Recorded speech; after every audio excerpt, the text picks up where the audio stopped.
Well, I mean, the first question is quite easy, and the first one's very difficult. The Siza's work, I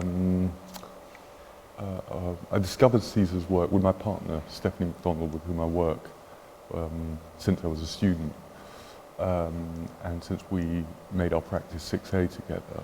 And we discovered it together in the mid-90s. We made a trip to Portugal after reading about him, having a strong sense that you can really only understand Siza as a kind of direct experience of the architecture.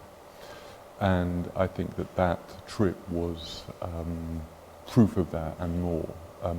And so for us, I guess he's been a kind of touchstone of, you could say, the best kind of humanist and artistic values of contemporary architecture.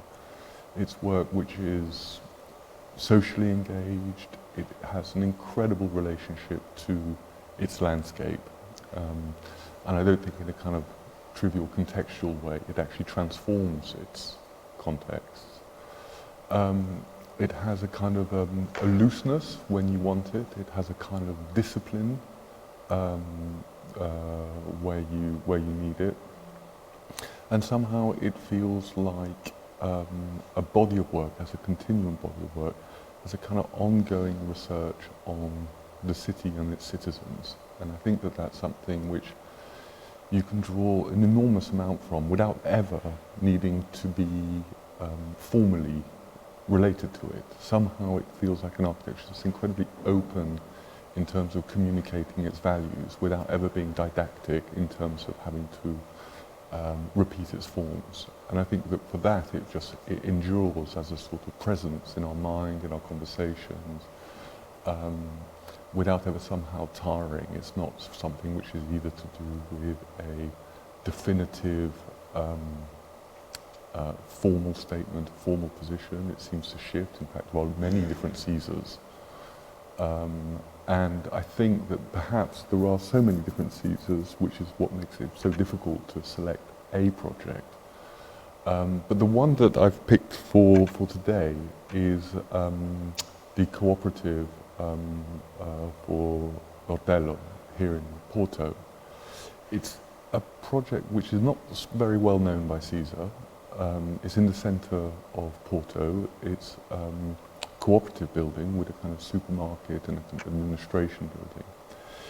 It's an intriguing project, partly because I don't quite understand why it's not better known in his as one of the kind of great projects. Also, it's a project that spans a very long period. It spans about a decade. So from 1960 to 1970, which is a kind of quite a long period in a young architect's career. So it starts life, you could say, with one foot firmly in perhaps the architecture of the pools in Matosinhos. It has a kind of slightly sort of brutalist, concrete materiality with kind of dark, heavy timber detailing. So very much like the Pools project.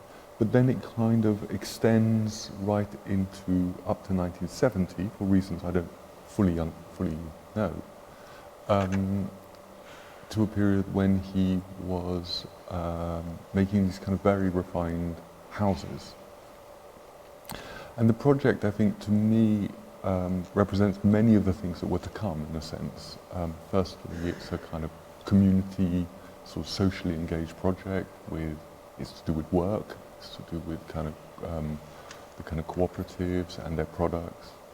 It is a project that really celebrates the sort of the backyard culture of the city and of work. It's a project whose design form makes a kind of room out of the yard.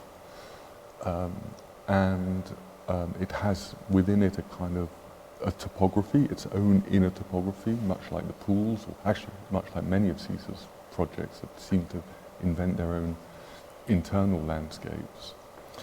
It's been very heavily altered over the years. A lot of the glazing, a lot of the timber work has been removed. But if you go around there now, there are still occasionally, there's the odd door, the odd a corner that somehow has escaped some of the less careful interventions, and it sort of then reminds you really of the kind of the simplicity, rawness and richness that this project must have had it when it opened.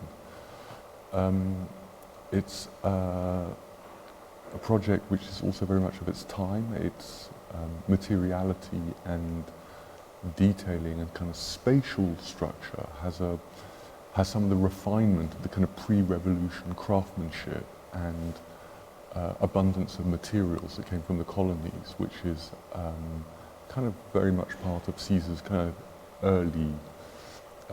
early career, or at least the first 20 years until the revolution,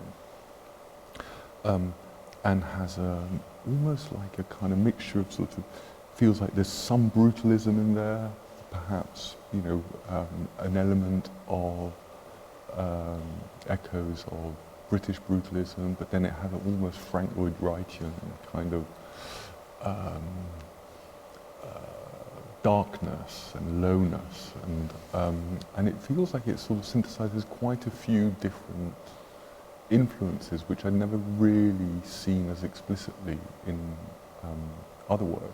Perhaps because it's one that I'm discovering sort of only recently, after knowing quite a lot about Siza's work, having visited many of his buildings. And then to discover this one in the last few months was a real revelation that there is still this sort of untapped, I don't know how many more wonderful projects we don't really know about a great deal.